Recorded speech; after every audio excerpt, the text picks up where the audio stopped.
हाँ भाई, देखिए आज हम पढ़ रहे हैं कार्य तथा शक्ति। तो सबसे पहले बात करेंगे कि कार्य होता क्या है।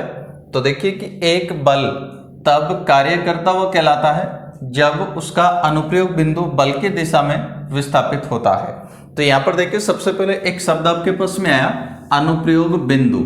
अब ये अनुप्रयोग बिंदु क्या होता है भाई? जिस बिंदु के ऊपर आप बल लगा रहे हैं, जैसे मान लीजिएगा ये बिंदु है एक और इसके ऊपर आप लोग बल लगा रहे हैं, तो इस बिंदु को आप लोग कहेंगे अनुप्रयोग बिंदु, ठीक है ना। तो जिस बिंदु के ऊपर आप लोग बल लगा रहे हैं उसको क्या कहते हैं हम लोग? अनुप्रयोग बिंदु, ठीक है ना। तो जब उसका अनुप्रयोग बिंदु बल की दिशा में विस्थापित होता है, तो बल अगर हम इस दिशा में लगा रहे हैं तो ये सपोज बिंदु यहां से विस्थापित होकर यहां पर आ गया, ठीक है।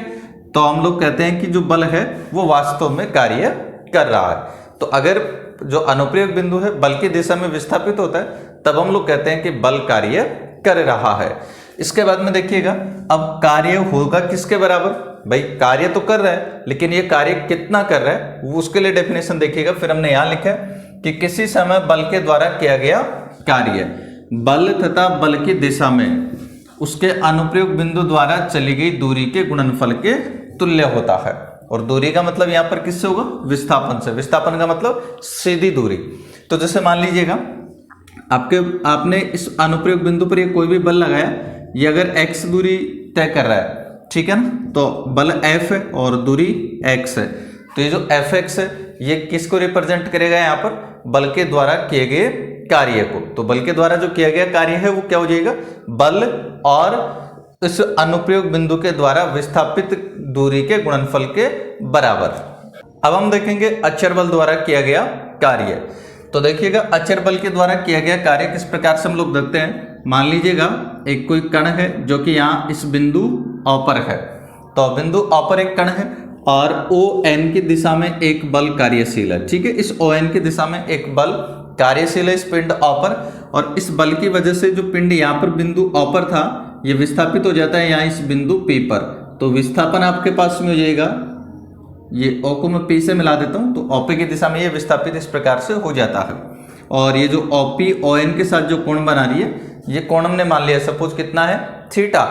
अब देखिएगा जो बल के द्वारा जो किया गया कार्य है वो हम लोग किस प्रकार से देखेंगे। सपोज यहाँ बल आपके पास में F है जो कि ON की दिशा में क्रियाशील है, और कार्य के लिए अभी हमने देखा था कार्य किस प्रकार से देखते हैं किसी भी बल के द्वारा जो किया जाता है। अभी आपने देखा था कि जो कार्य है वो बराबर होगा बल और इनटू बल के द्वारा, इस बल के द्वारा जो विस्थापन आपको प्राप्त होता है, तो उस विस्थापन और बल के गुणनफल के बराबर आपको कार्य प्राप्त होता है। तो यहां से हम लोग क्या करेंगे भाई? बल की दिशा में विस्थापन देखेंगे सबसे पहले। तो बल की दिशा में विस्थापन के लिए आप लोग P से यहाँ ON के ऊपर लंब डालेंगे। ON के ऊपर लंब डाला तो सपोज ये आपको मिलता है M के पर, ठीक है। तो जो बल के द्वारा किया गया कार्य होगा W। ये W किसके बराबर होगा? बल। तो बल तो यहाँ पर क्या हो गया? F, ठीक है। और ये जो OP है ये सपोज आपके पास में S है। OP की जो लंबाई है वो कितनी मान लिया पढ़ने? S। तो अब देखो ये जो विस्थापन OM, भाई बल की दिशा में विस्थापन तो क्या है? OM। तो जो कार्य होगा W ये बराबर हो जाएगा F डॉट OM। तो equal to F dot OM। अब देखो ये जो समकोण त्रिभुज है यहाँ से OM ज्ञात कर लीजिए भाई आप लोग। OM कैसे ज्ञात करोगे भाई? ये तो समकोण है, तो समकोण के सामने ये तो क्या हो जाएगा? कारण हो जाएगा। और ये थीटा है तो ये लंब आ जाएगा और ये आधार आ जाएगा। तो आधार और कारण में जो रिलेशन है कोस से लेते हैं, तो कोस थीटा आधार बटा कारण। तो आधार अपने पास में क्या हो गया भाई? OM, और बटा कारण अपने पास में क्या आ गया? OP। तो क्रॉस मल्टीप्लाई अगर कर देंगे तो OM ये बराबर हो जाएगा OP cos theta, then F dot OP को आप लोग क्या लिख दोगे भाई? S। तो ये बन गया S cos थीटा, ठीक है ना। या अपन इसको ऐसे भी लिख सकते हैं S dot F cos theta, ठीक है। और W इक्वल टू, तो ये आ गया आपके द्वारा बल के द्वारा किया गया कार्य। अब इसको अगर हम सदिश रूप में लिखना चाहें इस S F cos थीटा को, तो हम ऐसा लिख सकते हैं S डॉट F या F dot S। F dot S इसी के बराबर होता है S F cos थीटा के, ठीक है। तो ये आ गया किसी भी बल के द्वारा किया गया कार्य। और यहाँ से आप लोग देख सकते हैं कि जब W है F डॉट S के बराबर आ रहा है, यानी कि दो सदिशों का अदिश गुणनफल है, तो दो सदिशों का अदिश गुणनफल है, इसका मतलब W आपके पास में क्या है, एक अदिश राशि है। तो आप यहां से देख सकते हैं कि W एक अदिश राशि है। तो ये आ गया अचर। हाँ भाई, अब हम देखेंगे चर बल द्वारा किया गया कार्य। तो देखिए चर बल के द्वारा किया गया कार्य हम किस प्रकार से ज्ञात करेंगे। सपोज एक कण है आपका बिंदु A पर, अब इसके ऊपर एक बल कार्य कर रहा है F, जो कि चर है, ठीक है। और मान लिया कि यहाँ इसमें जो कण है वो भी बल के दिशा में ही विस्थापित होता है। तो मान लीजिए सपोज कण एक बार यहाँ इस बिंदु P पर है, ठीक है, और यहाँ से P से विस्थापित हो जाता है Q पर, ठीक। तो जो आपका बल है, जो चर बल है, वो OX की दिशा में ही कार्य कर रहा है। और मान लीजिए कि जो कण है वो बिंदु P से Q पर विस्थापित हो जाता है किसी समय के अंदर। अब ये जो P से Q का जो अंतराल मैंने लिया है, ये मैंने इसलिए लिया है कि इस अंतराल के अंदर F अचर रहता है। भाई वैसे तो F क्या है, चर है। चर का मतलब F का जो वैल्यू है वो समय के साथ में परिवर्तित होता रहेगा, लेकिन उसमें भी एक सूक्ष्म अंतराल आपको कोई ना कोई ऐसा प्राप्त होगा अवश्य जिसमें F अचर रहता है। तो मैंने क्या किया, यहाँ पर बिंदु P पर लिया। अब बिंदु P पर कण को लिया, अब बल की वजह से यहाँ से कण विस्थापित होगा। तो मान लिया कि अत्यल्प समय के अंदर कण यहाँ इस बिंदु P से विस्थापित हो जाता है, कहाँ पर, Q पर। तो यहाँ से मान लीजिएगा जो OP है, इसकी लंबाई तो आपके पास में है x, और ये अत्यल्प दूरी में विस्थापित हुआ है, इसलिए मैंने PQ को क्या मान लिया है, डेल x, ठीक है। और PQ के अंदर जो बल है वो कैसा रहता है, अचर। अब PQ के अंदर अगर बल अचर रहता है, तो जब बल अचर होता है तो उसके द्वारा किया गया कार्य हम लोग जानते हैं, अभी ज्ञात किया था हमने। तो अचर बल के द्वारा जो किया गया कार्य है W, ये किसके बराबर होता है, बल। तो बल तो यहाँ पर क्या है, F, और जो उस अत्यल्प समय में जो विस्थापन आप बल की वजह से हुआ है, वो विस्थापन आपके पास में क्या हुआ है यहाँ पर, डेल x। तो ये हो जाएगा F डॉट डेल x। लेकिन ये जो F डॉट डेल x आया, ये तो कौन सा कार्य आया, केवल P से Q तक विस्थापित होने में जो किया गया कार्य है। अपने को सपोज जैसे मान लीजिएगा कोई भी कार्य जो ज्ञात करना है, x इक्वल टू a से अगर x इक्वल टू b तक विस्थापित होने में किया गया कार्य सपोज हमें ज्ञात करना है, तो उसके लिए हम लोग क्या करेंगे, ऐसे छोटे छोटे अंतराल देखेंगे जिनमें बल F क्या रहता है, अचर रहता है, और उनको सबको क्या कर देंगे, ऐड कर देंगे। तो आपको मिल जाता है इस चर बल के द्वारा किया गया संपूर्ण कार्य। तो ऐड करने का मतलब हम लोग क्या कर देंगे, यहाँ पर इस F डॉट डेल x का क्या कर दोगे आप लोग, इंटीग्रेशन कर दोगे। और वो इंटीग्रेशन आप लोग कहाँ से कहाँ तक कर दोगे, a से b तक। अब जैसे इंटीग्रेशन करेंगे तो ये जो डेल x इसको मैं क्या लिख दूंगा यहाँ पर, dx। तो ये चर बल के द्वारा किया गया कार्य इस प्रकार से आएगा आपके पास में, W equal to integration of a to b f dot dx, a से b तक करने में किया गया। हम करेंगे एक प्रत्यास्थ डोरी के विस्तार करने में किया गया कार्य। तो देखिए मान लीजिएगा सपोज अपने पास में एक डोरी है, तो माना एक डोरी जिसकी स्वाभाविक लंबाई L है, एक डोरी जिसकी स्वाभाविक लंबाई यानी नेचुरल लेंथ, ये स्वाभाविक लंबाई जो है वो हमने कितने मान लिया, L मान ली। तो इसको L प्लस x तक खींचने में किया गया कार्य हम लोग ज्ञात करेंगे। तो देखिए उसके लिए लंबाई L है तथा इसको L प्लस x तक खींचने में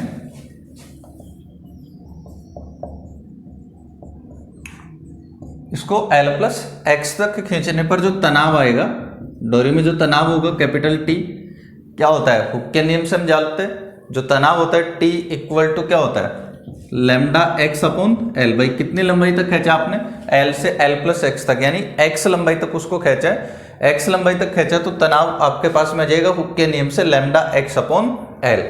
और यहाँ जो लैम्डा होता है ये आपके पास में क्या होता है, डोरी का प्रत्यास्थता गुणांक। लैम्डा क्या होता है भाई, यहाँ पर डोरी का प्रत्यास्थता गुणांक होता है। तो ये तो आपके पास में आ गया तनाव T equal to lambda x upon L। अब हमें देखना है डोरी को खींचने में किया गया कार्य। अब डोरी खिंची हुई है, अब डोरी खिंची हुई है तो इसको बल जो संतुलन में रख रहा है वो तनाव के विपरीत और परिमाण में कैसा होगा, बराबर।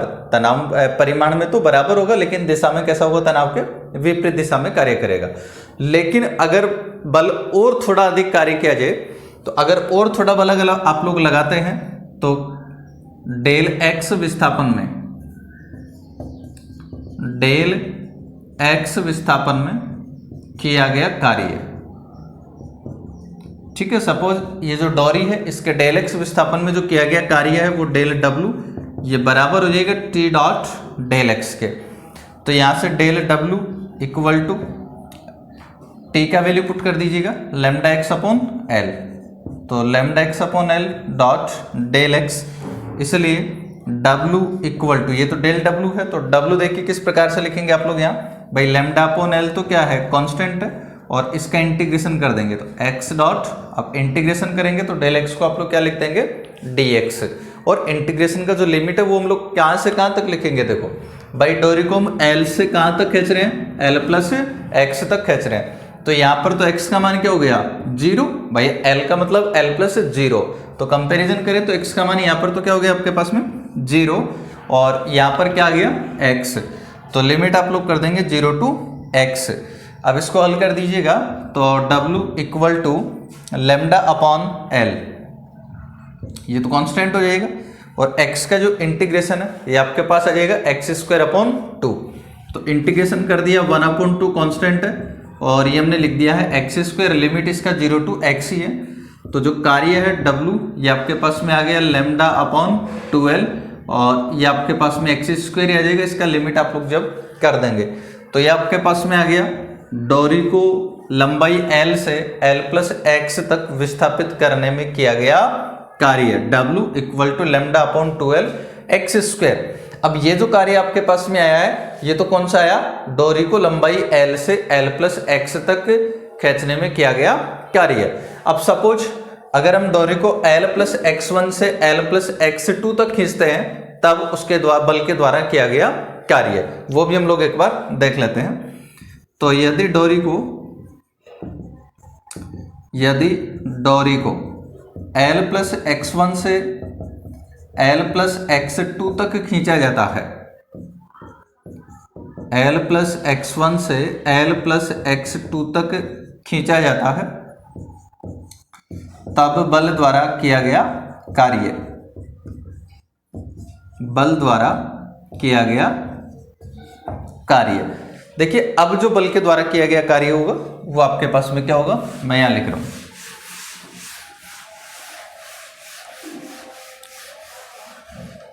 देखिए भाई जो कार्य है वो हम लोग ज्ञात तो यहीं से करेंगे, अब यहां से करेंगे तो w इक्वल टू हो जाएगा लेमडा अपॉन l और x dx, बस अब की बार लिमिट चेंज हो जाएगा।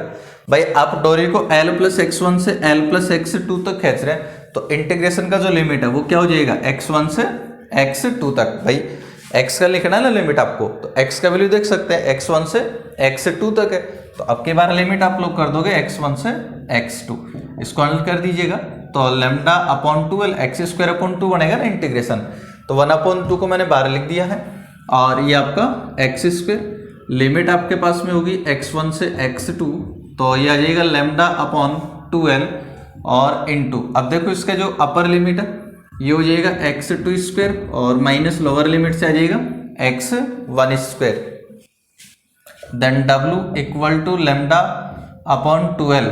अब इसका गुणनखंड कर दीजिए भाई, जानते हैं हम लोग x2 माइनस x1 और इंटू x2 प्लस x1, ठीक है, और इसको हल कर दोगे तो w equal to 1 upon 2 x2 minus x1। अब ये जो लेमडा अपॉन l है इसको मल्टीप्लाई कर दो x2 प्लस x1 से, इससे मल्टीप्लाई कर देंगे तो हो जाएगा lambda x2 upon l plus lambda x1 upon l, ठीक है।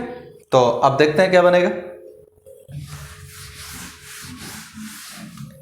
अब देखिए भाई यहां से w equal to 1 upon 2 x2 minus x1, और देखिए जो तनाव के लिए जो फॉर्मूला था आपके पास में, अभी हुक के नियम से हमने जो तनाव का फॉर्मूला लिखा था वो आपके पास में इसी प्रकार से था, T equal to lambda x upon l। तो इसको देखिएगा लेमडा x2 अपॉन l क्या बन गया, x की जगह केवल क्या आ रहा है x2, इसका मतलब है तो तनाव ही, लेकिन ये तनाव कब है, जब डोरी को आपने l प्लस x2 तक खींच लिया है, तो ये जो तनाव है इसको मैंने यहाँ रिप्रेजेंट कर दिया है T2 से, और प्लस ये भी तनाव ही है, लेकिन ये तनाव कब है, जब डोरी को आपने l प्लस x1 तक खींचा है, तो इसको मैंने क्या लिख दिया है यहाँ पर T1, ठीक है। तो W इक्वल टू मैं इसको ऐसा भी लिख सकता हूँ x2 माइनस x1 और into T1 plus T2 upon 2। इस व्यंजक को ऐसा हम लोग लिख सकते हैं। इसका मतलब देखिए जो बल के द्वारा किया गया कार्य था वो किसके बराबर आया है, ध्यान देना आप।